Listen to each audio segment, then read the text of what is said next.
que puede otorgar la autorización se puede retractar o no, porque un autor leí que sí, otro autor leí que no, y bueno, no sé en qué queda eso.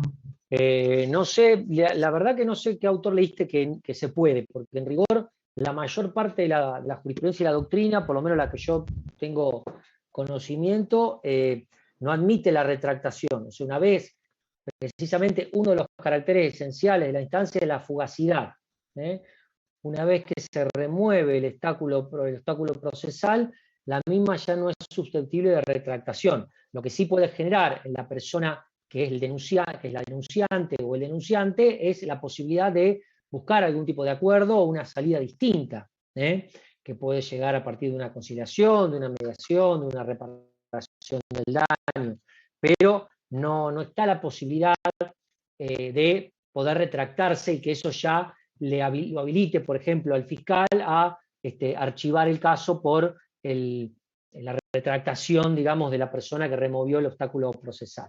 O sea, la característica esencial, o una de las características esenciales de la instancia es su fugacidad. O sea, que en principio te diría que no es posible que la retractación, que no digo que no pueda ocurrir, o sea, ocurre muchas veces, que la víctima remueve un obstáculo procesal, un abuso sexual, unas lesiones leves dolosas o culposas, y después quiere retractarse, pero esto no significa que automáticamente genere una obligación legal para el actor penal público directamente de archivar el caso. Bien, no sé si contesté, Bárbara. Sí, sí, muchas gracias.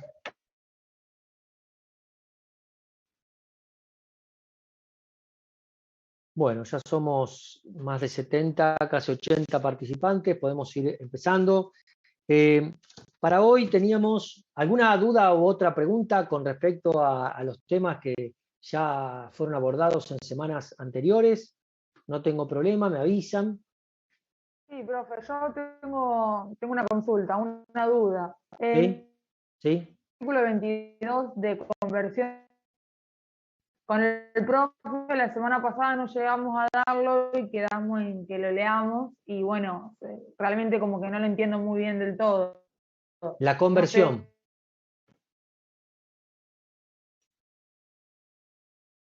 Perdón porque por ahí no sé si es mi conexión o es la tuya, pero te escuché, digamos, entrecortado.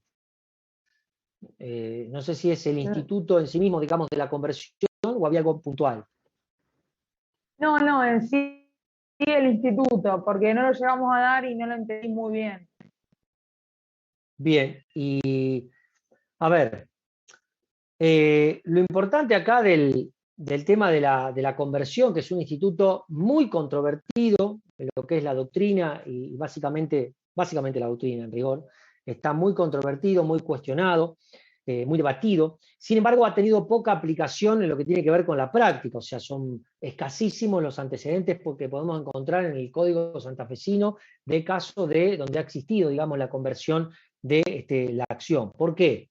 En primer lugar, porque el Ministerio Público de la Acusación tiende de alguna manera a orientar la política de persecución a los intereses también de las víctimas concretas, más allá de que representa los intereses de todos, orienta la persecución criminal hacia el interés particular de cada una de las víctimas. Pero además, porque todas las reformas que se produjeron con posterioridad del año 2018 o en el año 2018, donde se reconocen mucha mayor participación a la pretensa víctima o a su vez también incluso al querellante, en el marco de las investigaciones penales preparatorias, con pretensiones sumamente autónomas, es un poco, digamos, dificultoso que el fiscal directamente se desentienda de lo que pretende la víctima. A ver, lo más importante es que en la modificación del Instituto de la Conversión es que tiene que haber un conflicto entre las partes, u oposición para las víctimas. Si no, una vez que se produce la desestimación o el archivo del caso, ya no hay demasiado, perdón, pero estoy admitiendo a la gente que va ingresando después y eso dificulta un poco la concentración. Bueno, les decía, entonces, eso estamos pensando siempre en supuestos donde hay conflicto. Cuando no hay conflicto, el codificador ha sido un poco más claro de lo que era anteriormente. Recuerden que con anterioridad se hablaba de si el tribunal admitiera el criterio de oportunidad, entonces pareciera ser que la válvula de digamos, de control último para el otorgamiento o no de una oportunidad estaba en el órgano jurisdiccional. Ahora ya es claro, en el artículo donde habla que tiene que existir controversia entre las partes u oposición de la víctima, se llamará a una audiencia donde se considerará la legalidad de la posición sostenida por el fiscal. O sea, si hay acuerdo entre las partes, ya está, no se discute más nada. Si hay una discusión sobre la aplicación del criterio de oportunidad, se va a una audiencia. En el caso de que la audiencia, el juez termine aceptando, avalando la posición del Ministerio Público de la acusación, ahí tiene la posibilidad la víctima constituida en querellante de convertir, por eso el instituto se llama la conversión, y pasa a ser un caso de acción pública a ser un caso directamente de acción privada, en los términos del Código Penal. Hay un plazo que se regula, que son 60 días del momento, digamos, de la notificación, bueno. Y obviamente, si en el caso de transcurrido ese lapso no se produce la conversión,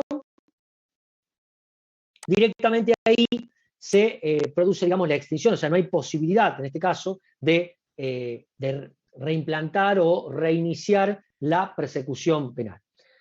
Por eso, insisto, el instituto tiene escasísima aplicación desde el punto de vista práctico, por las políticas de orientación hacia el interés de las víctimas por parte del MPA. Está pensado, por supuesto, muy excepcionales. Pensemos un caso donde directamente se aplique un criterio de oportunidad y a su vez la víctima quiera de todas formas continuar con la persecución. Obviamente que puede haber limitaciones. Esto es importante que también lo tengan en cuenta. ¿Por qué? Porque imagínense que el fiscal, o sea, se admite un criterio, digamos, de oportunidad por considerar que el hecho no existió. Por considerar que es insignificante el daño que se produjo, donde directamente no hay delito por no afectación mínimamente a la tipicidad penal.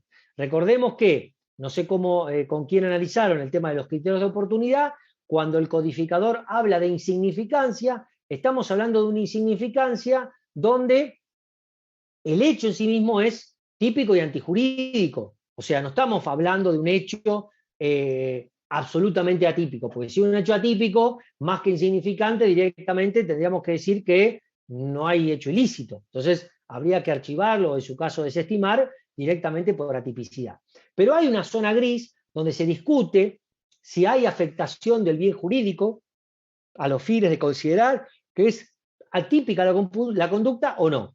Entonces, imagínense un caso donde el juez diga, mire, en realidad acá, pese a la oposición de la víctima, el hecho no existió o no hay delito. ¿Qué se va a convertir?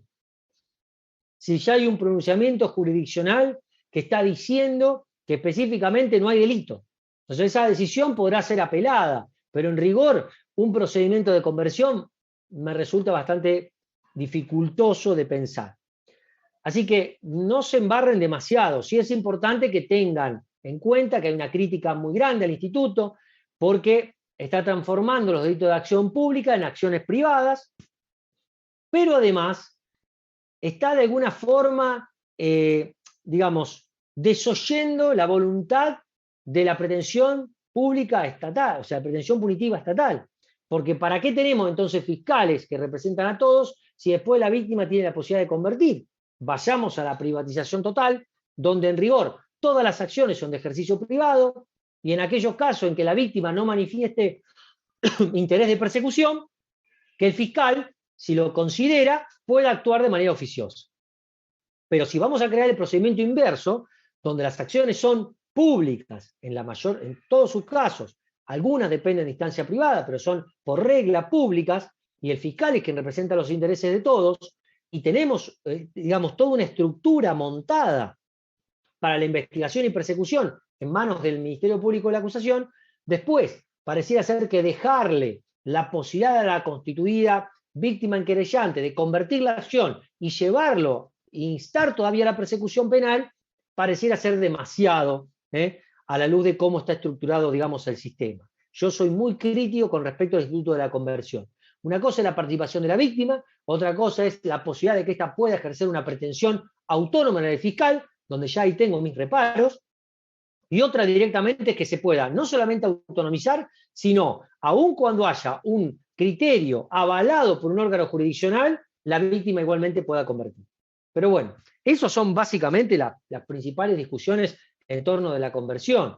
No creo que le vayamos a preguntar algo más profundo. Sí, obviamente, si le preguntamos, bueno, ¿cómo es el trámite en el caso de que exista una solicitud o el fiscal quiere aplicar un criterio de oportunidad? Entonces ustedes, bueno, explicar, decir, bueno, el principio de oportunidad está arreglado, hay determinados casos, por ejemplo, pena natural, por ejemplo, no sé, insignificancia, explican cómo se produce y dan la posibilidad al Instituto de la Conversión. Pero básicamente es esto lo que vamos a preguntar. No sé si llega a haber otra duda, María Victoria, me decís.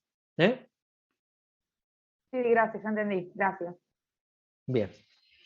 Bueno, ¿alguna otra duda? ¿Otra pregunta? Profe, yo tengo una duda en relación a eso. En ese caso, ¿la víctima ya tiene que estar constituida como querellante para hacer Sí. eso, digamos, de la conversión?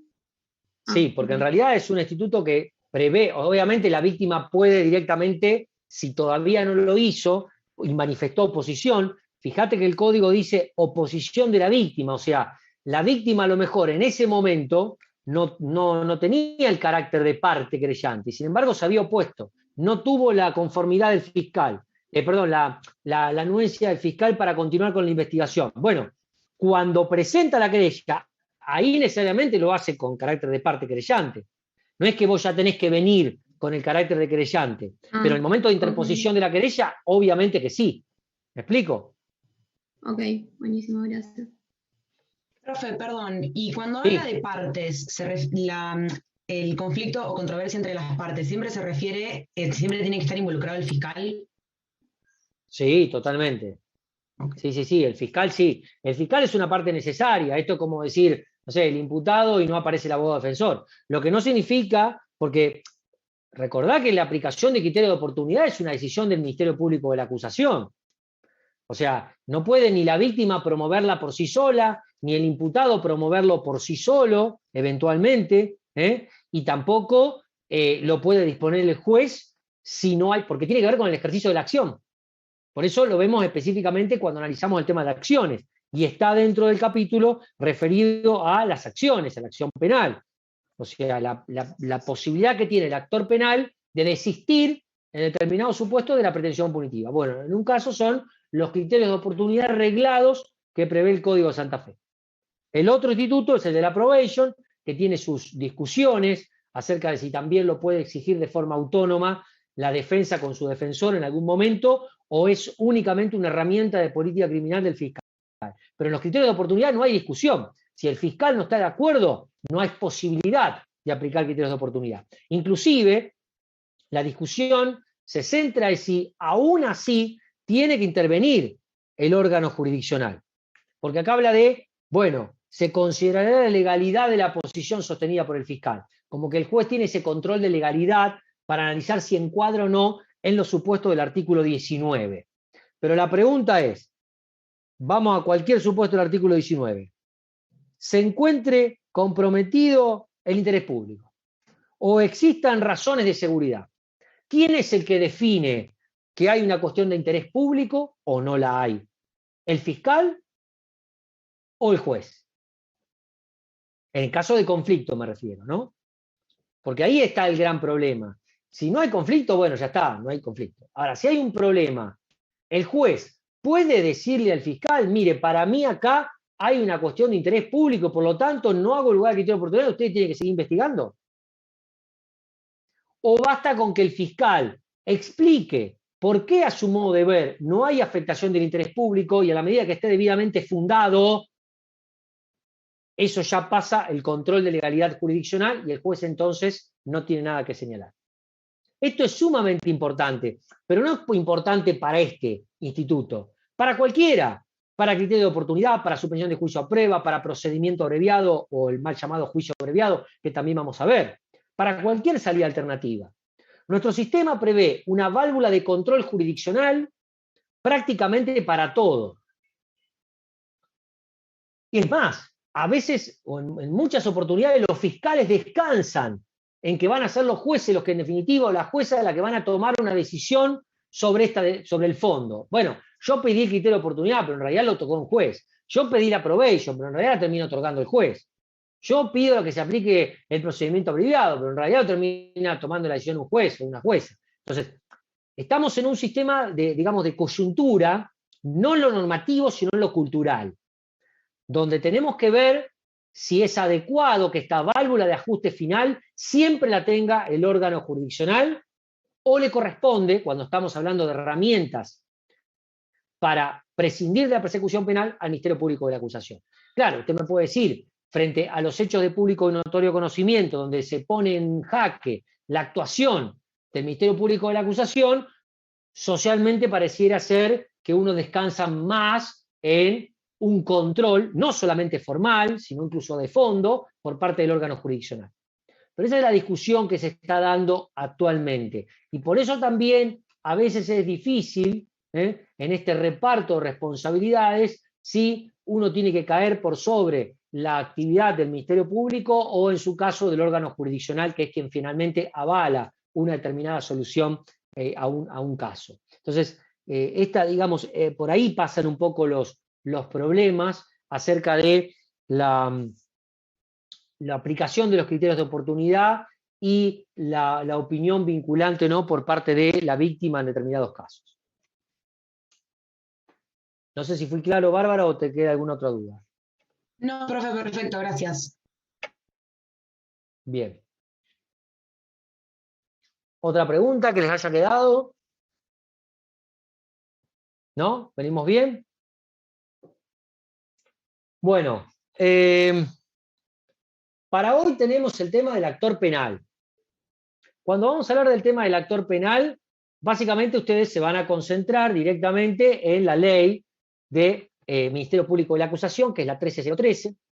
Esta ley le pido que la estudien, no para que la aprendan de memoria, pero sí para que sepan algunos cómo está estructurado el Ministerio Público de la Acusación, a grandes rasgos, cuáles son los principios de actuación.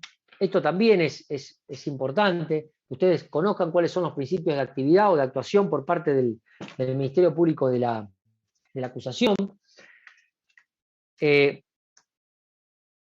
Y después, en términos generales, el Código Procesal Penal, que nosotros vamos a trabajar, que es con el de Santa Fe, le va a regular más o menos todas las etapas, todos los estadios por lo que va pasando la actividad del Ministerio Público de la Acusación, hasta finalmente llegar a la etapa de juicio oral.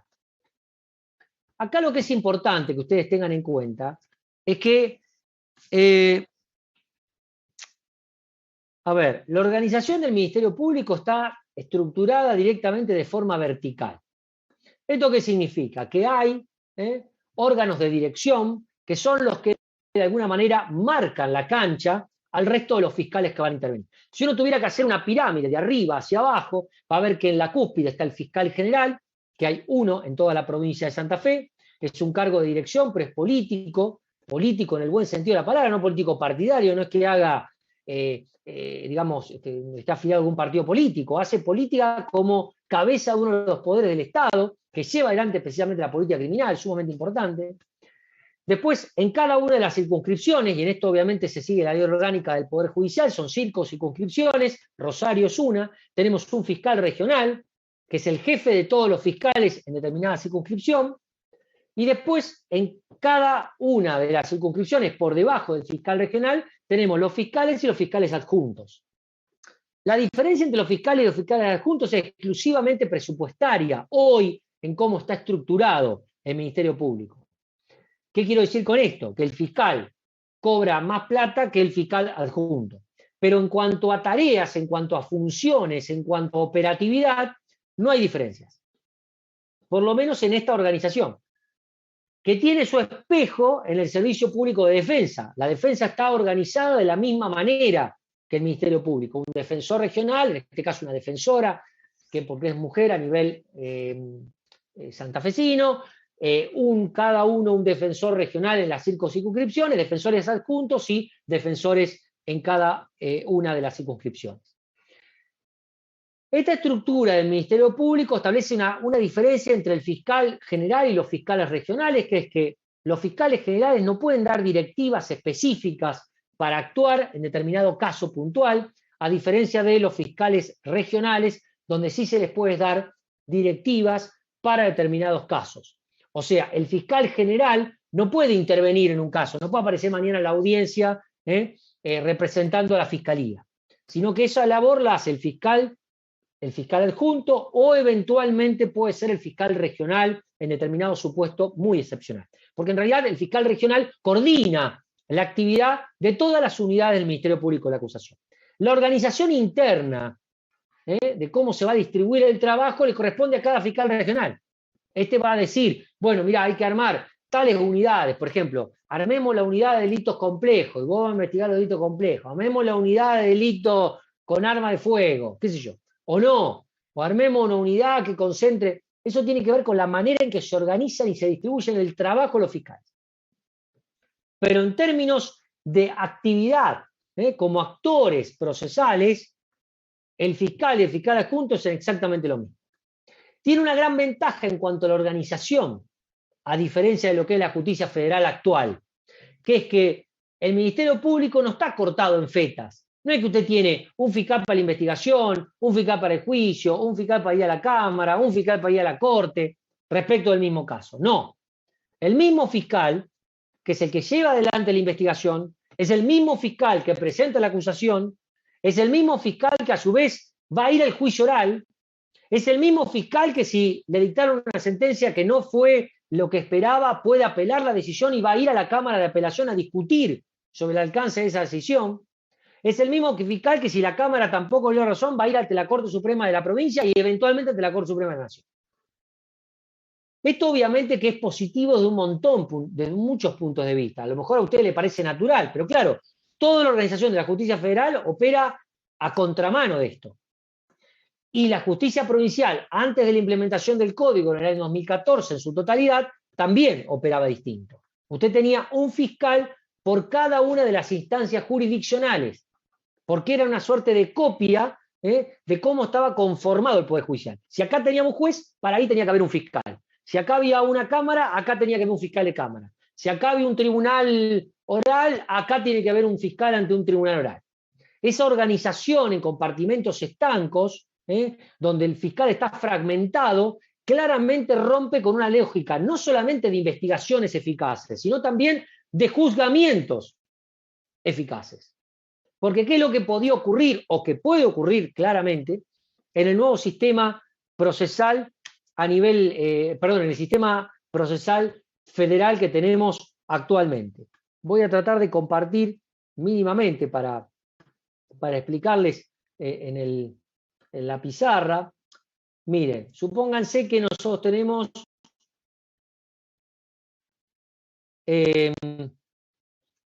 dicho que después íbamos a hablar sobre esto, que es esta etapa, que es la etapa presión, como ustedes le quieran llamar. En la órbita federal, a su vez, nosotros tenemos un sistema de jerarquías, también jurisdiccionales, donde usted tiene primera instancia y tiene segunda instancia. Por ejemplo, en la órbita federal tiene el juez federal y encima de lo que sería el juez federal tenemos la Cámara Federal de Apelaciones. Y encima de la Cámara Federal de Apelaciones tenemos la Cámara Federal de Casación Penal. Esto después nosotros vamos a ver cuando analicemos el juez, vamos a ver cómo está organizado el Poder Judicial en Santa Fe y cómo está organizado básicamente por comparación a nivel federal. Pero esto para que vean cómo impacta con la resolución con respecto a los fiscales, que es lo que nos interesa esta semana. Lo mismo pasa con la etapa de juicio. Esto determina lo siguiente. Usted tiene un fiscal frente al juez federal, que no es el mismo fiscal que está ante la Cámara Federal de Apelaciones y que no es el mismo fiscal que va ante la Cámara Federal de Casación Penal. ¿Recuerdan uno de los casos emblemáticos que fue, hay un montón, pero bueno, de los exfuncionarios del gobierno de Cristina Fernández de Kirchner? Ahora también hay gente procesada del que fue el gobierno de Mauricio Macri, donde ustedes ven que la actuación de un fiscal en el ámbito federal, acá tenemos un fiscal federal, y que a lo mejor este fiscal que llevó adelante la investigación conjuntamente con el juez, o en realidad tuvo algún tipo de opinión sobre la investigación del juez, presenta la acusación. Al juicio oral va a ir otro fiscal, no va a ir este mismo que intervino en la investigación, va otro fiscal distinto. Y si la sentencia después termina siendo absolutoria y el fiscal quiere recurrir, que obviamente va a ser ante la Cámara Federal de Casación Penal, va a ir otro fiscal. Entonces, puede ocurrir, y de hecho ocurrió, porque el nuevo Código Procesal, por ejemplo, se implementó recién en Salta y en Jujuy. Todavía no lo tenemos implementado a nivel nacional en todas las jurisdicciones, pero sí en Salta y en Jujuy. El primer juicio oral que se hizo en Salta y Jujuy, con el nuevo código, obviamente venía con el sistema viejo, con este esquema. Entonces, cuando llegó el juicio, la fiscal del juicio, al momento de presentar los alegatos de clausura, dijo, la verdad, no estoy convencida de la culpabilidad del imputado, entonces voy a pedir la absolución. Y obviamente, frente a un pedido de absolución del fiscal, el juez no tiene otra alternativa que absolver. Y esto se vincula con lo que trabajaron ustedes en el tema de la acción la semana pasada. La acción tiene que estar siempre vigente. En el momento en que esto se trunca, el órgano jurisdiccional no puede avanzar. Yo no puedo poner una pena a alguien cuando el actor penal no me lo está pidiendo. Pensémoslo esto en términos de teoría general y en el ámbito civil. Yo le reclamo a mi vecino 200.000 pesos y le meto una demanda a mi vecino por 200.000 pesos. Y cuando estoy frente al juez le digo, mire, ¿sabe, señor juez? La verdad, ahí encontré el recibo, mi vecino me pagó, así que voy a desistir de la pretensión de los 200.000 pesos. Pido que no lo condene a pagar esa plata. ¿Ustedes imaginan un juez que diga, no, usted está loco, si el vecino le debe la plata, condeno a que pague el vecino los 200.000 pesos? Pero escuche, si el actor está diciendo que no. Bueno, en materia penal ocurre igual, frente a un fiscal que está diciendo, mire, la verdad es que a este tipo hay que absolverlo porque tengo dudas sobre su participación en el hecho, el juez no puede condenar, porque lo que está insubsistente es la acción, mejor dicho, la pretensión es lo que está insubsistente, porque la acción siempre está vigente. Esto porque el Código Penal se equivoca, en realidad no se extingue la acción, lo que se extingue es la pretensión. La acción es el derecho a peticionar. Yo tengo acción, sí, usted tiene toda la acción que quiera, puede meter 200 demandas, el fiscal puede pedir hacer 200 investigaciones, pero hay un momento donde esta pretensión no va a tener acogida favorable por un montón de motivos. Por ejemplo, porque está pidiendo algo que no lo puede pedir, porque es ilegal. Por ejemplo, porque está pidiendo que se condene a alguien cuando pasó un montón de tiempo y prescribió. Lo que prescribe no es la acción, es la pretensión.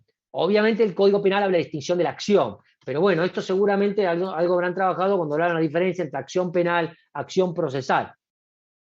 La acción procesal está en cabeza del fiscal. El fiscal la tiene que mantener siempre. Si en algún momento el fiscal baja la persiana, el juez no puede seguir, no puede subrogarse en el Ministerio Público Fiscal o en el Ministerio Público de la Acusación.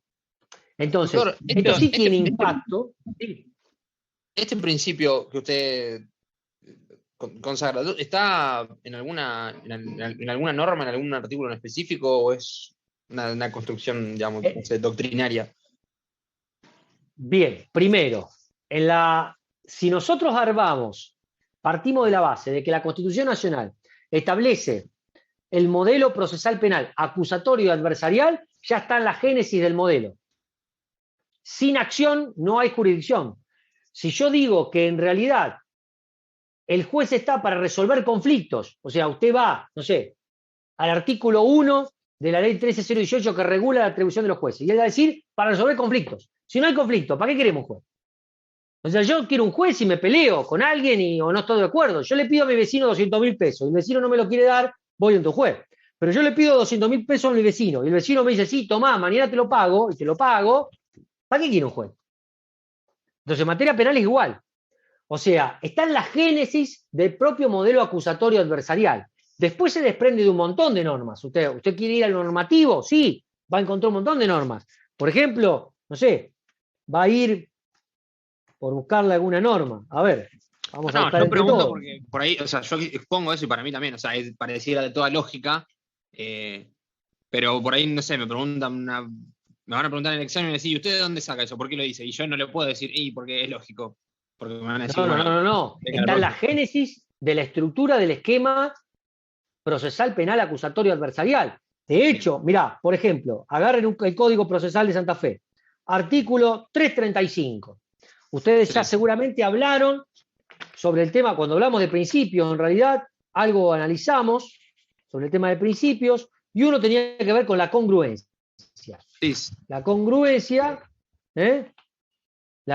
expresamente es, según el Código de Santa Fe, al dictar sentencia, el tribunal nunca podrá apartarse del hecho contenido en la acusación o de sus ampliaciones, ni aplicar sanciones más graves que las pedidas. Si el fiscal pide la absolución, ¿se puede aplicar algo más grave que no sea la absolución? No, porque el propio código te lo marca. O sea, ahí ya lo tenés. La solución que yo daba con respecto al pedido de absolución, el juez no le queda otra, Santa Fe lo prevé normativamente. Ahora, si Santa Fe no lo previera normativamente, usted tendría la solución en cuanto a la organización del esquema del proceso acusatorio. ¿El Código Federal tiene esta norma? No. Expresamente no le va a decir que en el caso del pedido de absolución el juez debe absolver, por ejemplo. Sí dice que no se pueden imponer sanciones más graves, salvo que sean como consecuencia del cambio de calificación, bla, bla, bla. Y esto llevó a una discusión jurisprudencial, que fueron los casos Tarifenio, Marcilese, Mostaccio, que seguramente habrán analizado cuando vimos el tema de acción. ¿Y por qué se discutió? Bueno, porque hubo jueces que dijeron, bueno, está bien, yo no puedo aplicar sanciones más graves, pero sí puedo tomar la decisión de condenar, porque el código no dice que ante el pedido de absolución necesariamente tengo que absolver. O sea, siguiendo tu lógica o tu pregunta inicial, los jueces razonaron, y yo no tengo el código que me obliga. Y ahí es donde ustedes, como estudiantes, tienen que romper con esa idea. Fíjate que vos, en la pregunta que haces inicial, lo que haces es mostrar todo el bagaje que todos traemos como estudiantes de abogacía. ¿Por qué? Porque nos enseñan a escupir y vomitar normas. Vos me decís, che, para. ¿En qué norma está? Porque si no está en la norma expresamente, entonces, claro, si no está en la norma expresamente hay discusiones, coincido. Pero si vos tenés el esquema de cómo debe funcionar un modelo, porque tenés en cuenta los principios procesales, constitucionales, convencionales, el diagrama de la organización de qué es la acción y hacia dónde se tiene que proyectar, no necesitas la norma específica. Te va a caer como una consecuencia lógica. Profe. Si vos solamente sos un repetidor de norma, te puede ocurrir eso. Sí, pero No, que también hay una cuestión de economía procesal. Si todo el servicio de justicia está para resolver conflictos, y como usted dijo recién, en un proceso en el cual el actor dice, no pretendo nada, no hay conflicto, ¿para qué vamos a ir con un proceso que no va a tener razón de ser? También hay una cuestión de economía procesal. Sí, Lucio, eso está genial, pero la realidad es que si expresamente creo que hay un montón de fallos. Sí, después discutimos ahora si quieren cómo opera con la querella. Pero aún sin querella, el tema es qué representa el juez. Porque el tribunal de juicio, ¿sabes lo que te va a decir, Lucio? Te va a decir, mirá, está bien, todo lo que quiere es la opinión del fiscal, pero el fiscal es una parte. Y yo soy el juez. Y yo escuché todo el debate acá y escuché a todos los testigos. Y para mí este tipo hay que condenarlo. ¿Qué va a venir vos a pedirme la absolución? ¿Estás loco? ¿Estás disparatado? Si yo escuché toda la prueba por mi propio sentido, a mí no me lo vino a contar nadie. El juicio oral se hizo en mi presencia. Entonces, por eso digo, es todo un desafío, insisto, no solamente desde el punto de vista normativo, sino cultural. Cambiar esa cabeza de los jueces y hacerles entender que, como vos bien dijiste, está para resolver conflictos. Entonces yo me paro, me siento y digo, che, pará, ¿acá hay un conflicto? No, bueno, entonces no tengo más nada que hacer. Ahora, la pregunta es, en un contexto, no sé, en Rosario, un juicio llevado a cabo por el fiscal, donde pidió 20 años de prisión. Y fue al juicio y salió todos los días en el diario que el fiscal pedía 20 años, 20 años, 20 años. Llega el momento al final y el fiscal dice, mire, pido la absolución. Y el juez lo absuelve. El que dicta la absolución es el juez. ¿Usted quiénes creen que le van a achacar la responsabilidad por esa absolución? ¿En el fiscal o en el juez? Ahí es donde está el problema. Ahí es donde está el problema. Porque la posición en la que socialmente se ubica al órgano jurisdiccional, al juez, no es en el mero solucionador de conflictos. Es en el que tiene la última palabra. Mire, el fiscal puede decir lo que quiera, el defensor puede decir lo que quiera, el querellante puede decir lo que quiera. Pero el que tiene la batuta y el que pega con el martillo y toma la decisión es el juez. Entonces a él le vamos a exigir que condene cuando tiene que condenar y que absuelva cuando tenga que absolver únicamente. Insisto, eso es porque nosotros traemos una concepción del juez y del órgano jurisdiccional que es muy difícil. Miren, ustedes han sido formados a través de la teoría general, con la idea de Alvarado Belloso y de Briceño Sierra, que lo implementó, digamos, que lo trajo desde México a toda Latinoamérica, pero esa es una ínfima porción de cómo está posicionada la mayor parte de la doctrina de la jurisprudencia a nivel latinoamericano, les diría. Hoy, con el avance en materia procesal penal de los modelos acusatorios adversariales, es mucho más sencillo ser, de alguna manera, simpatizante de la teoría general y del juez como mero sujeto que intermedia frente a conflictos, y si no, no tiene más nada que hacer. Pero es así como nosotros no estamos formados en esa lógica. Ustedes no han sido formados en los primeros años con esa lógica. Ojalá lo puedan adquirir, porque en definitiva creo que es poder hacer una separación, un reparto de responsabilidades. Al fiscal le estamos dando una responsabilidad institucional muy grande con el nuevo sistema. Le estamos diciendo, mire, usted si quiere, en este caso, no investigue.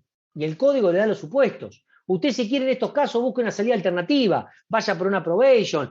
A las partes le están diciendo, ustedes quieren acordar una salida que no sea el juicio, hagan un acuerdo abreviado, hagan un juicio abreviado, si ustedes quieren mejor la terminología. Fíjense la relevancia que tiene para este sistema la labor del fiscal y la labor, por supuesto, del defensor. Y también, por supuesto, la del querellante. No es tan relevante la del juez. Y sin embargo, nosotros seguimos poniendo en el epicentro del sistema la figura del juez. Ahí es donde nosotros tenemos que cambiar con ese sentido. Pero había un compañero que antes había hecho una intervención y dijo, bueno, pero el querellante puede seguir hasta las últimas consecuencias. Claro, y ahí está el fallo Santillán a nivel federal, donde frente al fiscal que pide la absolución y el querellante que pide la condena, el juez ahí sí puede condenar, porque en rigor tenemos una pretensión punitiva, la del querellante. Ya no la del actor penal público, sino la del actor penal privado.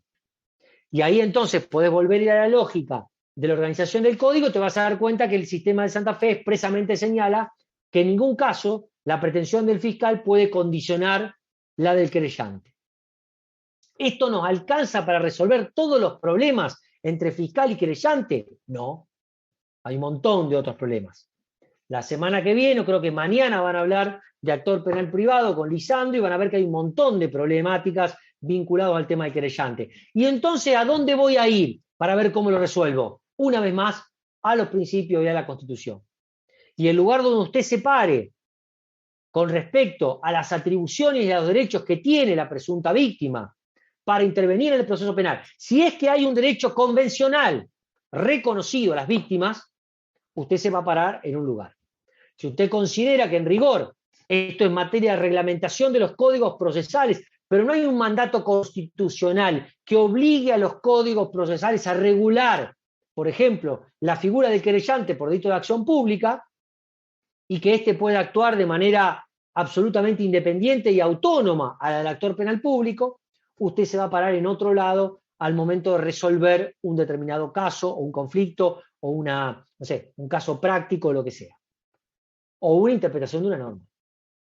Por eso siempre nosotros vamos a hacer este ejercicio de, si bien es bueno saber, y obviamente se lo vamos a exigir también, conocer la norma procesal santafesina, es mucho más importante y le da mayores herramientas de análisis la Constitución Nacional y los tratados internacionales.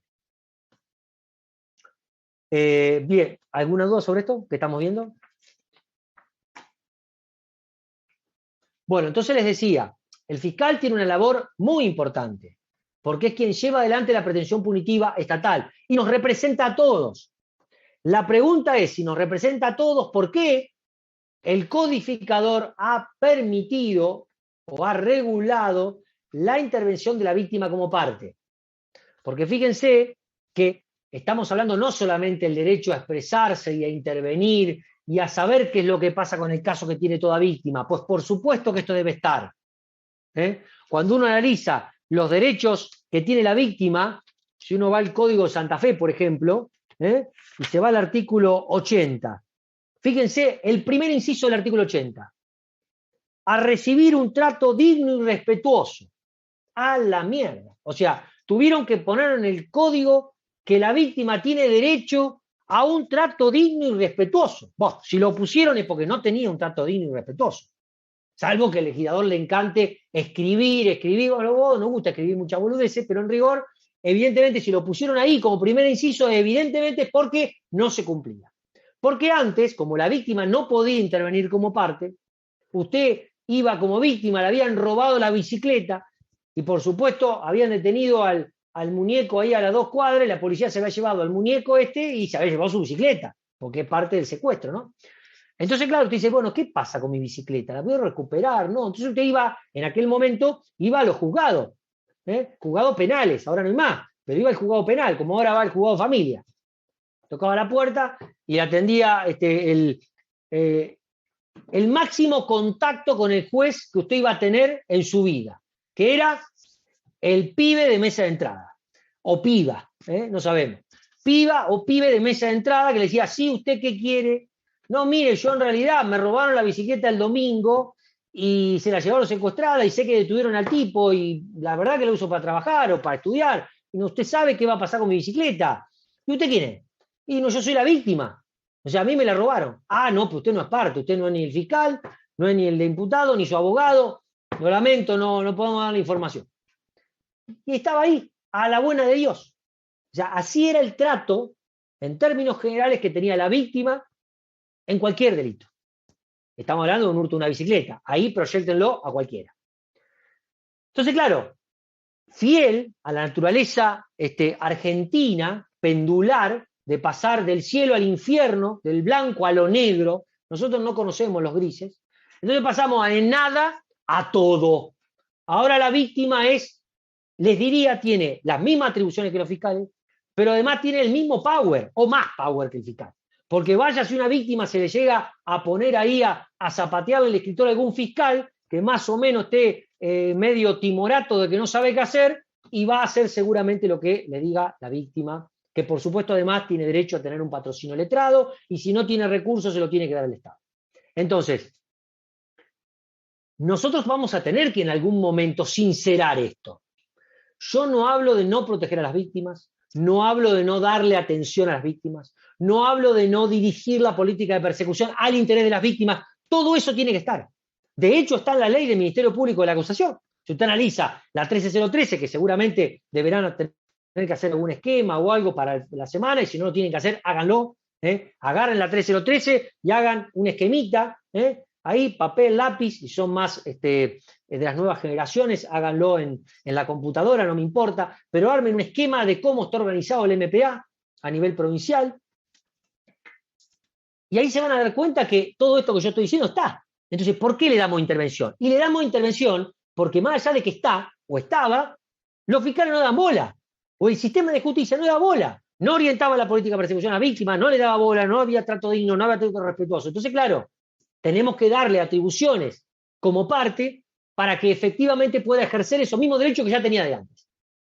Y nos hemos ido de mambo, a mi modo de ver, regulando una intervención sumamente autónoma, desprovista del interés de la pretensión punitiva estatal, desoyendo algo que es esencial, que en todo proceso penal lo que se busca, la pretensión, más allá de que sea multa, la pena sea de multa, de inhabilitación o de sanción, básicamente es la imposición de una pena que tiene naturaleza pública. Si el querellante pide que lo condenen a una pena de multa, la plata no es para el querellante. Si lo condenan a una pena de inhabilitación, la inhabilitación se la van a poner al niato ese, que no va a poder conducir, que no va a poder salir del país, que no va a poder votar, o la inhabilitación que sea. Y si le pide 10 años de prisión, la pena va a ser pública. ¿Y dónde la va a cumplir? En una cárcel. Las cárceles son públicas, salvo que usted quiera replicar la gran película El secreto de sus ojos, donde, que seguramente la han visto, donde este empleado bancario estaba tan enojado con el sistema que no le daba respuesta, que armó su propia cárcel en el fondo de su casa y dijo, lo condeno a perpetuo y lo dejo encerrado ahí y le doy de comer todos los días al condenado. Pero en la medida que sigamos pensando que las cárceles son públicas y que la pena es pública, la pretensión privada hace ruido cuando es contraria a la del actor penal público. Ahí es donde está el problema. Usted va a decir, ¿y dónde está en el código? Porque ya sé, ya va a pasar. No ahora, cuando arreglemos la audiencia preliminar. Vamos a empezar a buscar y decir, no, pero acá no dice nada el código. ¿Y dónde lo saco? No lo dice. Y ahí están los problemas.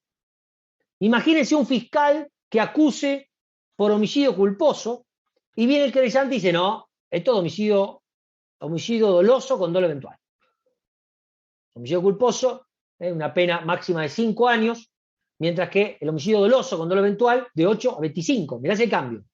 No es solo un tema de homicidio doloso culposo, no es nomás un tema de... Es años, son años. Porque acá, si bien hay muchas discusiones, lo importante o lo que en última instancia más le interesa al imputado es, primero, si va a recuperar libertad o no, si va a estar preso, va a estar libre, y segundo, cuántos años le van a dar en la jaula.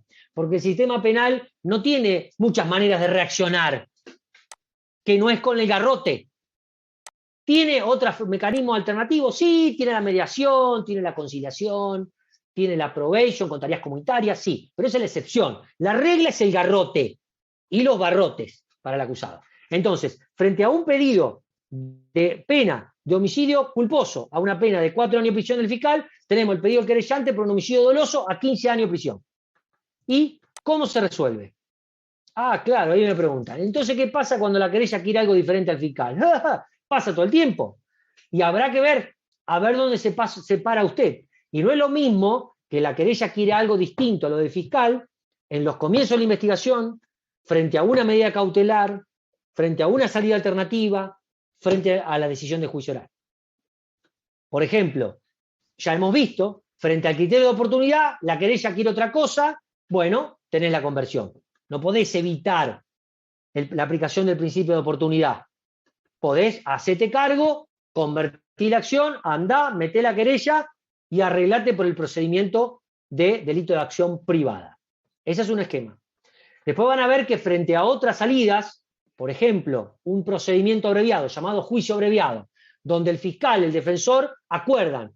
El imputado dice, mire, yo cometí el hecho, sí, volvemos al caso del robo de la bicicleta. El niato te dice, sí, la verdad, me equivoqué, la vi ahí, me tenté, una bicicleta de último modelo, me gustó, me subí y dije, más sí, me la afano.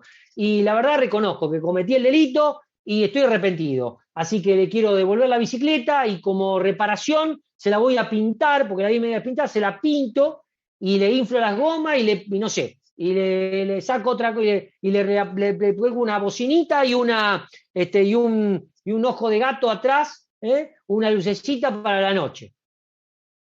Un acuerdo, una conciliación, una reparación o lo que sea. Fiscal con el imputado y su defensor. Y además acordamos una pena, supóngase que vamos con una pena, no una reparación, que voy a hacer tarea comunitaria o que, no sé, voy a cumplir 10 días de prisión, de ejecución, un mes, perdón, de ejecución condicional y me puedo ir a mi casa si cumplo determinadas condiciones. Van a un acuerdo, el juez tiene que intervenir en esa audiencia de acuerdo. Resulta que el querellante dice, no estoy de acuerdo. No, estoy de acuerdo que me devuelva la bicicleta, me la quiere arreglar, no, yo quiero que vaya a la cárcel. Bueno, en esos casos el código lo resuelve, que si el querellante pide una cosa y el fiscal pide otra, en el marco de un acuerdo abreviado, tiene que tener la conformidad del fiscal regional, o sea, el jefe de ese fiscal. Fíjense la relevancia que tiene para la organización del Ministerio Público la organización jerárquica de los fiscales. Se requiere la anuencia de la conformidad del fiscal regional. Por eso es de suma importancia que ustedes armen el esquema del Ministerio Público de la acusación a nivel provincial y que también profundicen efectivamente acerca de cuál es la labor que le vamos a dar, digamos, cuál es la correlación que debe existir entre la querella y el Ministerio Público de la acusación o el Ministerio Público Fiscal. A mi modo de ver, cuando usted arma el triángulo de Chiovenda, usted arma ese triángulo chiovendano, me quedó todo esto. Bueno, esperen que vamos a borrar todo esto. Cuando usted arma el triángulo chiovendano ¿Le puedo hacer una consulta? Sí, la que quieras. Respecto del supuesto que usted daba anteriormente en cuanto a cuando las pretensiones del fiscal y la querella son divergentes, que uno pedía homicidio doloso, el otro culposo, ¿cómo se concilia eso con el derecho de defensa del imputado? Digo, porque no es lo mismo defenderse de un homicidio culposo que uno doloso. Totalmente. ¿Cómo se maneja eso? No sé, es decir, cómo se maneja dependerá del juez que le toque, de las partes que le toquen. Miren, voy a tratar de responderte la pregunta. Este es el triángulo de Chiovenda, que obviamente no sé si será muy equilátero, pero bueno, se supone en rigor que usted tiene en la pirámide al juez, no porque esté arriba, sino porque está equidistante del actor, y del demandado. Esta lógica usted la trae de civil, y es aplicable a la teoría general en la medida en que el actor, ya hemos visto, es el fiscal por regla, el demandado será el imputado junto a su abogado defensor, obviamente, y el juez es el mismo órgano jurisdiccional. Nosotros lo que hacemos con la conformación o la atribución del querellante es duplicar la figura de los actores, porque usted ya no tiene uno ahora, usted ya tiene dos, mientras que usted tiene un imputado con su abogado. Usted me va a decir, bueno, pero a lo mejor acá tenemos, no sé, 15 abogados, 15 imputados con 15 abogados, o pensemos que el imputado, no sé, es el hijo de Messi, entonces se contrata un buffet de abogados que es mucho más recurso que lo que tiene el fiscal. Sí, pero en términos de pretensión, acá hay una y acá hay dos. Claramente. Y eso si uno está pensando en un querellante. Imagínense que pueden existir muchos más. Pensemos una gran defraudación donde hay un montón de empresas que fueron perjudicadas y todas quieren constituirse como querellantes porque tienen un interés legítimo, lo pueden acreditar. Entonces a lo mejor acá no van a ser 2, 3, van a ser 10. Y ahora hay que ver si las 10 tienen la misma pretensión. Una a lo mejor quiere que le paguen, otra quiere que vaya preso, otra quiere que vaya preso y le den 200 años. Porque hay que ver, en definitiva. ¿Y por qué vamos a tener que limitar esa situación? Entonces, a mi modo de ver esto, claramente genera una situación de desigualdad. Porque usted ya no tiene un actor versus un demandado. Uno que pide y otro que resiste la pretensión frente a un juez que resuelve. Usted acá tiene varios que piden. Y el problema está en que piden cosas distintas. No que sean muchos. Porque usted puede tener a lo mejor 20 fiscales trabajando juntos. Un caso complejo, se arma una unidad fiscal con 20 fiscales y lo importante es que vayan solamente 2 o 3 a la audiencia. Perfecto, no hay ningún problema. Pero sigue siendo una pretensión, unificada. En cambio, cuando vos tenés esto, no son unificadas. Y el caso que yo les planteaba es real. Claro, si usted va al código, y no los quiero dejar con más dudas que certezas, aunque ese siempre es como ustedes saben, es mi objetivo, ustedes se dan cuenta cuando vayamos a ver procedimiento intermedio, audiencia preliminar, fíjense que en el artículo 295 que habla de la acusación, solamente en el último párrafo dice: podrán indicarse y servirán como acusación alternativa aquellas circunstancias que permitieran encuadrar el comportamiento del imputado en una figura penal distinta, que se precisará para el caso de que no resulten demostrados los elementos que componen su calificación jurídica principal. O sea, el Código de Santa Fe está previendo la posibilidad de la acusación alternativa. Yo te acuso por esto, pero por las dudas también te acuso por esto.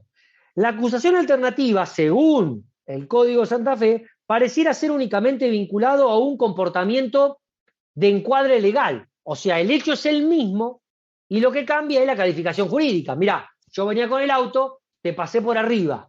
Homicidio culposo, homicidio con dolo eventual. Pareciera ser que el hecho es el mismo. Pareciera.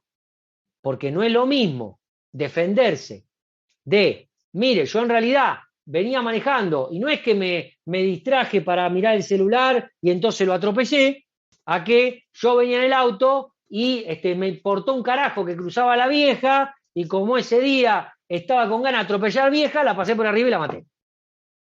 Usted va a decir, el hecho es el mismo, maté a la vieja. Sí, pero no es lo mismo. Las circunstancias fácticas que rodean el hecho lo cambia completamente, porque en un caso es claramente un homicidio culposo y en otro caso claramente un homicidio ya no siquiera con dolo eventual, sino con dolo directo. Entonces, la cuestión de hecho, fáctica y jurídica es complicada. Diferenciar en un supuesto. Ahora, el código pareciera ser admitir la acusación alternativa. No distingue que la acusación alternativa sea entre el mismo fiscal o el fiscal o el querellante. Con lo cual podría darse incluso el caso de un fiscal que acusa por homicidio doloso, pero por las dudas con homicidio culposo, y un querellante que dice, sí, es doloso, pero en realidad tiene otra agravante, pero que a su vez con otra alternativa de otra cosa. Entonces vamos a discutir, vamos a ver lo que podemos. Y ahí claramente hay una afectación al derecho de defensa. ¿Por qué? Porque cuando yo pienso el caso estratégicamente como defensor, lo pienso en función de la acusación. Yo si mi vecino me demanda por 200.000 pesos, yo lo niego la deuda, voy y le digo al juez, mire, señor juez, yo no le debo 200.000 pesos. Ahora, si el día que voy a contestar esa demanda, el actor me dice, y además me debé el auto, y además me prendiste fuego a la casa, o decir, pará, ¿de qué me defiendo?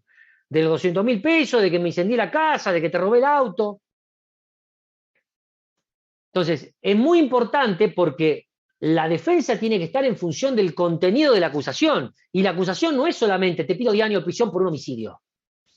Son todas las circunstancias que rodean el caso. Y cuando esto se distribuye en distintas pretensiones, genera muchos problemas. Ustedes a lo mejor no lo recuerden, pues son muy jóvenes, pero bueno, como son jóvenes de todas formas, el caso lo deben tener ahí, aunque sea de costado, que es la tragedia de Cromañón. Cuando se incendió el boliche de Cromañón, donde fueron enjuiciados Chabán, el que había organizado la fiesta en el lugar, como así también el grupo Callejeros, que fueron eventualmente, después de un montón de idas y vueltas, condenados por este delito. En el caso de Callejeros, había 193 víctimas y había 80 y pico de querellantes. Entonces el juez, en un momento, en un acto de, sasasa, porque el código no le resolvía nada, o sea, ustedes si creen que cuando sean abogados los códigos le van a resolver, minga le van a resolver. El código le da una guía, sí, obviamente, pero no le va a resolver los casos. Y por eso hay mucho abogado, y por eso hay muchas interpretaciones, y por eso no siempre se resuelve estrictamente con lo que dice el texto de la ley. A veces sí, pero la mayoría de las veces no. Entonces, ¿qué hizo el juez? Y el juez dijo, bueno, mire, vamos a armar un litisconsorcio activo, y lo juntó más o menos las pretensiones y quedaron en 6 o 7 grupos. Todos puteaban, porque yo tengo que estar con este. Bueno, hermano, pero no podemos hacer un juicio con 100 tipos que pueden llegar con pretensiones distintas y todos hablan y todo interviene en el juicio. Un desastre. Entonces, guarda cuando nosotros permitimos, porque es cool, es de buena onda, digamos, uno es retro, si no acepta a la víctima como querellante. Dice, no, vos sos un antiguo, vos sos... Es más, te pueden llegar a tildar de cualquier barbaridad. No, ¿cómo? Vos no sos a favor de los intereses de las víctimas. No. Por el contrario, yo quiero que la víctima intervenga, que tenga voz, que sea escuchada, que sea asistida y que sea debidamente representada. Pero por el actor penal. Porque si no, ¿para qué lo tenemos al fiscal? Le damos un montón de poder, le damos un montón de recursos. Gastamos fortuna de dinero, eso sí. Lo que diga el fiscal no importa, total la víctima puede decir otra cosa. Y además, garantizándole un patrocinio letrado, que es obviamente por parte del Estado, que es gratuito. Fíjense que el Estado se transforma en el gran paternalista de todos, porque asiste al imputado cuando no tiene recursos, asiste a la víctima cuando no tiene recursos, le paga el sueldo fiscal, le paga el sueldo del juez. ¿Para qué? Para que todos se peleen entre todos y tengan cada uno el interés que quiera. No, pará. No hay recurso para tanto. Si viviéramos en Disneylandia, donde nos sobra el dinero, bárbaro, pero no sería el ejemplo. Entonces, si vamos a montar una estructura tan grande, con tanto poder, con tantos recursos humanos y económicos como el fiscal, pues démosle entonces atribución y responsabilidades a ese fin. Nosotros vamos a contramano. Fíjense que en los países más avanzados de los modelos americanos, como por ejemplo el de Estados Unidos, si no tiene el acompañamiento de la víctima, el fiscal directamente ni procesa el caso. O sea, si la víctima no va a patearle la puerta y a romperle los quinotos, no le da ni bola, porque la acción es del fiscal. Y nadie se le ocurre ir a putearlo al juez o a la jueza de por qué este tipo no lo meten preso. Lo van a putear el fiscal. Claro, el fiscal en Estados Unidos es un cargo electivo. En 48 de 50 estados se elige por el voto popular. Entonces el fiscal, que generalmente es el primer paso para cualquier carrera política, yo creo que les he comentado el ejemplo, por ejemplo en California, el fiscal que se presentaba para fiscal dijo, bueno, yo voy a ser el que va a terminar con los robos de motocicleta en el estado. Entonces todos lo votaron y después cuando sos fiscal tenés que lograr perseguir y erradicar el robo de bicicleta, el robo de motocicleta. Y si no lo haces, las elecciones siguientes no te votan ni tu familia. Entonces la política de persecución es acorde con las atribuciones, las funciones y las responsabilidades institucionales que tiene un fiscal. En la provincia de Santa Fe, esa política la debe dirimir el fiscal general. Y el fiscal general manda muchas veces instrucciones, por ejemplo, diciendo, bueno, en Rosario es un quilombo, todos están con armas, listo. Todos los delitos con arma de fuego, no se puede aplicar el principio de oportunidad. Por ejemplo, una directiva que se dio, creo que en los primeros años, 2016, no sé si todavía está vigente, es una directiva del Ministerio Público de la Acusación. A prueba era. Ah, era para la probation. Ahí está. Gracias, Brenda. Era para la probation. La probation no se puede, arma de fuego, no va a probation. No importa lo que sea, pero es una directiva general. Entonces, el MPA orienta la persecución de determinada forma. Acertada o no acertada, después se verán los resultados. El cargo de fiscal general, si bien no es selectivo en Santa Fe, es un cargo político, como les dije, y a los 6 años a otra cosa mariposa y dedicate a otra cosa. Podés volver incluso a fiscal si es que antes eras fiscal a litigar, pero son cargos políticos. El regional se puede renovar por otro periodo, pero después también. Son cargos de dirección, a diferencia del fiscal y del fiscal adjunto. Entonces, el fiscal tiene que dar cuenta qué hace con los recursos públicos y cómo orienta la política de persecución. Pero si le damos la herramienta, si le damos el poder, por supuesto le tenemos que dar la responsabilidad institucional y entonces en ese caso me parece que crear toda una estructura en protección en aras a la víctima constituida como parte, me parece que ahí entramos en un contrasentido. Insisto, yo prefiero repotenciar el Ministerio Público de la Acusación y orientarlo a la política de persecución de las víctimas y no duplicar, porque no solamente afectamos el equilibrio de partes, sino además malgastamos o utilizamos mucho más recursos económicos y humanos de los que tenemos verdaderamente disponibles. Esto es un gran desafío y también tiene que ver con cómo nos paremos en respecto de los tratados internacionales, porque hay mucha jurisprudencia a nivel internacional que pareciera otorgarle un derecho mucho más amplio a la víctima a que se oriente la persecución y a que se la escuche, a participar activamente en la toma de decisiones. Obviamente que el legislador de Santa Fe ya lo ha resuelto. Si ustedes van al artículo 80, ahí tienen para ser dulce, el artículo 80, inciso 10 creo que es, el artículo 80, inciso 10, ahí tiene un combo de todo lo que puede hacer el querellante, que básicamente puede hacer todo.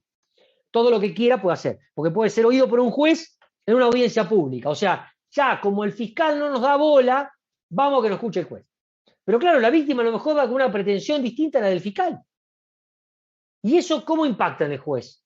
El juez puede, en ese caso, decir, en función de lo que dijo la víctima, tomar una decisión distinta a la pretensión del fiscal. Estamos hablando de víctima, ni siquiera como querellante, ¿eh? Porque si es querellante ya puede ser otra cosa. Y fíjese que aún como víctima puede opinar sobre la aplicación de criterio de oportunidad, la adopción de medidas cautelares, la suspensión de juicio a prueba, los supuestos de procedimiento abreviado. Fíjense, o sea, obviamente que esto está en consonancia con el artículo 11 bis de la ley 24660, que es la que regula en materia de ejecución penal, que seguramente lo habrán visto en Derecho Penal 1, la ley de ejecución, que establece el régimen penitenciario de todos los presos a nivel nacional. La ley de ejecución es aplicación en todo el territorio nacional. En Santa Fe no tenemos una ley provincial en materia de ejecución, así que se aplica la 24660, y esta ley, en el artículo 11 bis, regula un montón de situaciones donde los jueces tienen que oír, si es que la víctima quiere, antes de disponer cualquiera de las salidas, de las medidas y del régimen de progresividad establecido por la ley de ejecución penal. Por ejemplo, una salida anticipada, una libertad condicional, una salida transitoria, ese régimen de semilibertad, todo eso, a esa audiencia puede ir la víctima y puede opinar.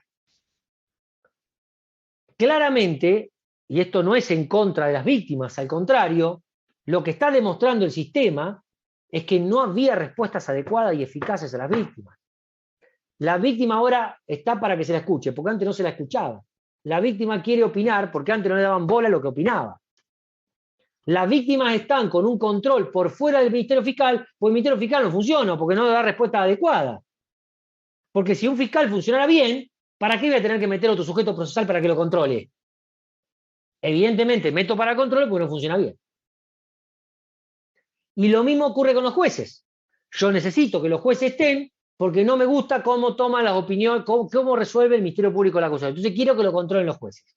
Y además, si no me gusta con lo que toman decisiones los jueces, vamos a meter al político para que lo raje a patada a ese juez. Y ahora van a crear una comisión que va a estar encargada de llevar a jury a todos aquellos jueces que tomen una decisión que en algunos casos puede llegar a ser terrible, y eso, si una decisión errónea desde el punto de vista legal, ya estaba previsto el juicio político para destitución. Pero no importa, nosotros queremos controlar lo que va haciendo. Entonces, frente a una decisión que no me gusta, que cae antipática, que no cae bien, a ese juego lo puedo rajar patada.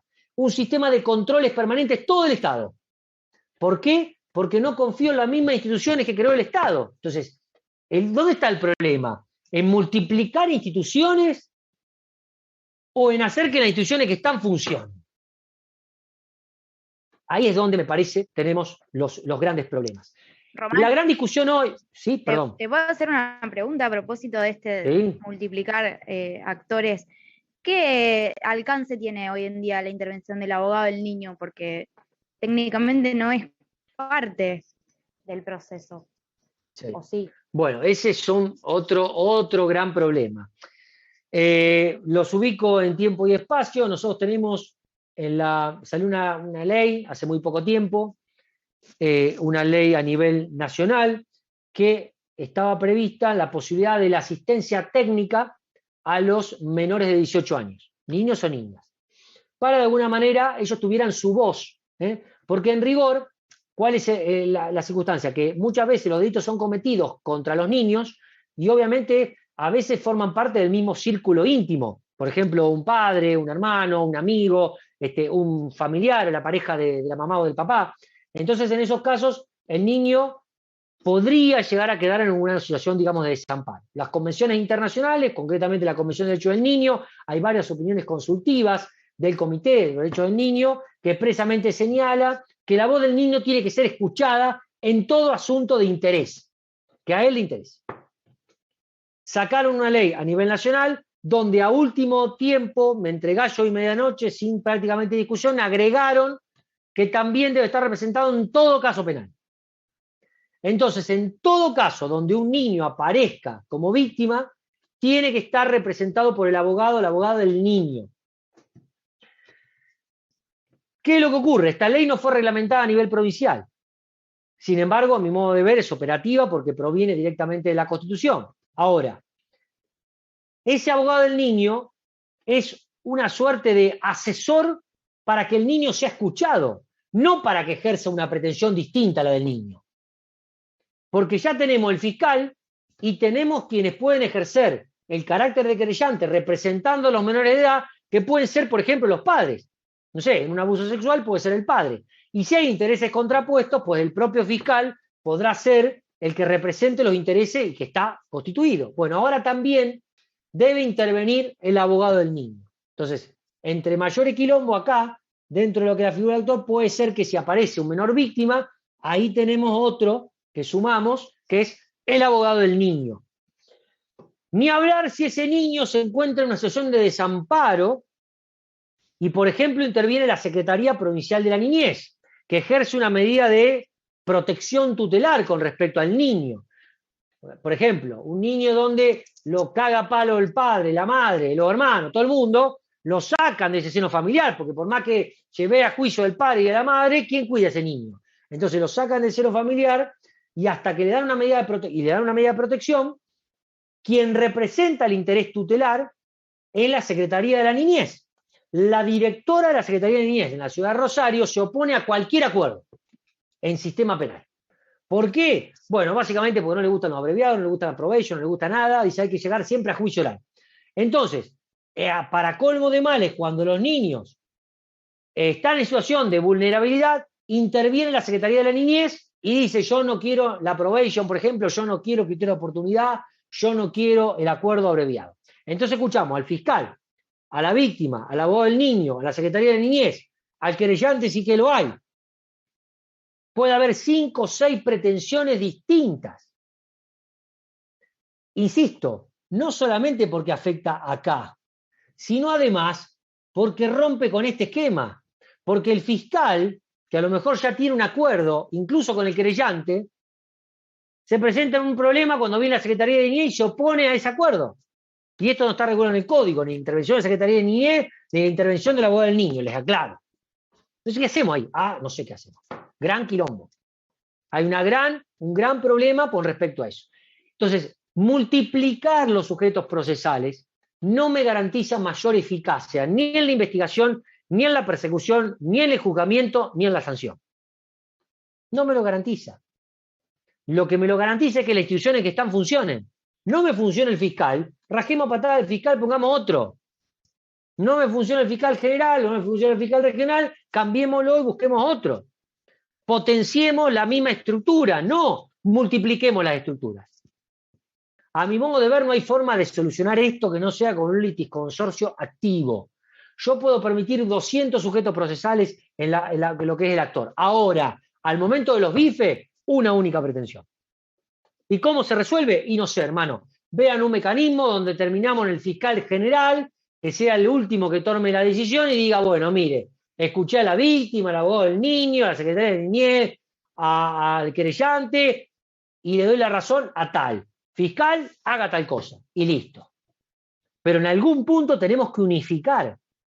Si no, esto genera múltiples problemas, pero no solamente por los problemas, es porque en rigor impide verdaderamente lograr una solución pacífica al conflicto, que es lo que se busca. Salvo que busquemos que en todos los casos el 100% vayamos a juicio oral y, insisto, apliquemos el garrote y la jaula. Y esto es muy difícil, porque en todos los modelos acusatorios adversariales que funcionan desde hace muchísimos años, nosotros tenemos 7, 8 años de funcionamiento en Santa Fe, pero Estados Unidos tiene 200 años, solo el 3,2% de los casos se resuelven en juicios orales. El otro 96% es plea. Son soluciones alternativas, de acuerdos, conciliaciones, mediaciones, desistimientos, oportunidades, probation, acuerdos abreviados, acuerdos con reconocimiento de culpabilidad, acuerdos sin reconocimiento de culpabilidad, el combo que quieran. ¿Por qué? Porque los recursos son limitados. Los norteamericanos son bastante utilitaristas, tienen a Bentham como mira, a ver, ¿cuánto tengo? 10 pesos. Bueno, hagamos juicio por 10 pesos. No tengo para hacer para juicio de 100. Nosotros en Argentina tenemos 1 peso. Queremos hacer juicio por 1000. Y la verdad que no tenemos recursos para eso. Sería genial, todo a juicio. Pero no se puede. Humanamente no es posible, salvo que tenga 500 jueces, que tenga 2000 fiscales, 3000 abogados defensores y un montón de salas de audiencia para hacer los juicios orales. cosa que no se puede. Entonces, la realidad es que hay que seleccionar. Y en la selección tiene que intervenir el Ministerio Público de la acusación, que es quien lleva adelante la política de persecución y ejerce la acción. Y si pasan 4 años y los resultados son devastadores en materia de persecución penal, ya sabemos a quién darle el garrote. Ahora, cuando vos haces todo este cambalache, y claro, también se diluyen las responsabilidades. También se diluyen las responsabilidades. Bueno, no sé por qué terminamos acá, ya son las 8:20, ya los aburrí demasiado, quiero ver si tienen dudas, si tienen inquietudes sobre esto. Esto es mucho la ley, van a la ley del Ministerio Público, al Código Procesal, van a ver específicamente los que tienen que ver con el ejercicio de la acción, mañana van a ver con Lisandro todo el tema de la figura del querellante, de la víctima, de su intervención, posiblemente vuelvan con el tema de la conversión, y bueno, los escucho a ver si tienen alguna duda o alguna inquietud estos últimos minutitos.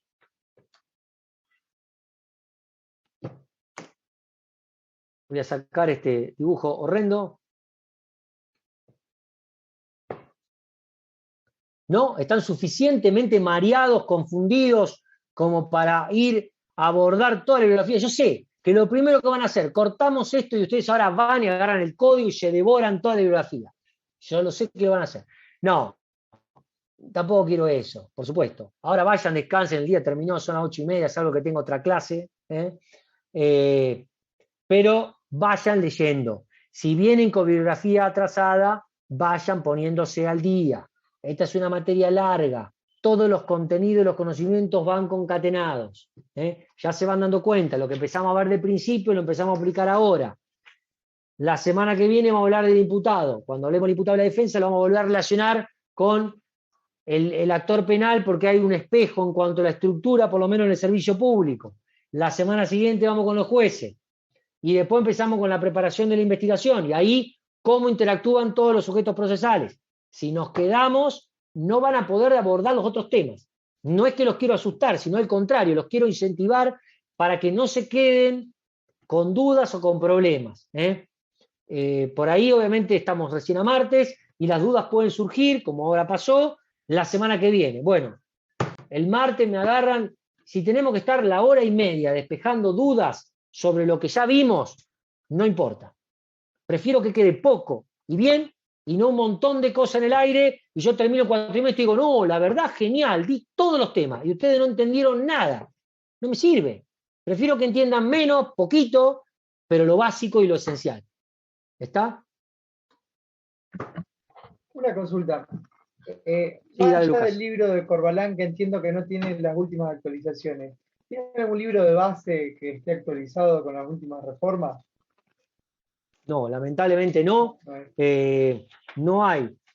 Hay escrito temas esporádicos, puntuales, por eso nosotros en el cronograma hemos sugerido determinadas lecturas.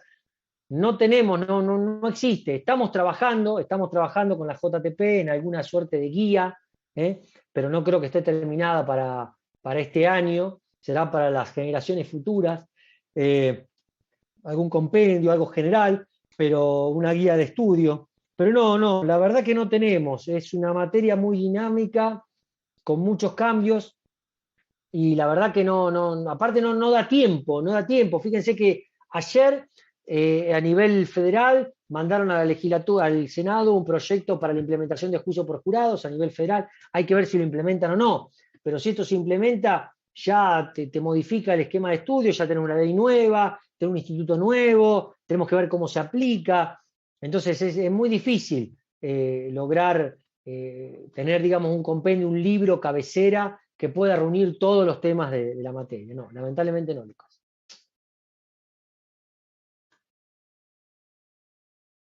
Igual yo les digo una cosa, si ustedes estudian del libro de Corbalán, más lo que venimos viendo, les sobra. Es más, si ustedes estudian realmente los fallos y las fichas que nosotros les damos en el cronograma, les sobra. Pero les sobra, puedo asegurar que les sobra. Les sobra para probar la materia y con muy buena nota. Pero el tema es que de ahí no sea la mitad, y de la mitad a la cuarta, y de la cuarta al resumen que me pasó el compañero. Bueno, entonces ahí sí, porque llegan en bolas. O sea, hoy tomamos exámenes de cuatrimestres anteriores y todo así, una cosita, un poquito, un pedacito. No, pero esto no es una charla de café. O sea, esto es procesal penal. Miren, vamos a darle un poco de digamos, de impronta y de vocabulario específico, y bueno, no es lo mismo decir instancia que, bueno, eso que ahí la acción y, no, porque no. Entonces, para eso yo les puedo asegurar que con la bibliografía que nosotros les sugerimos, les sobra.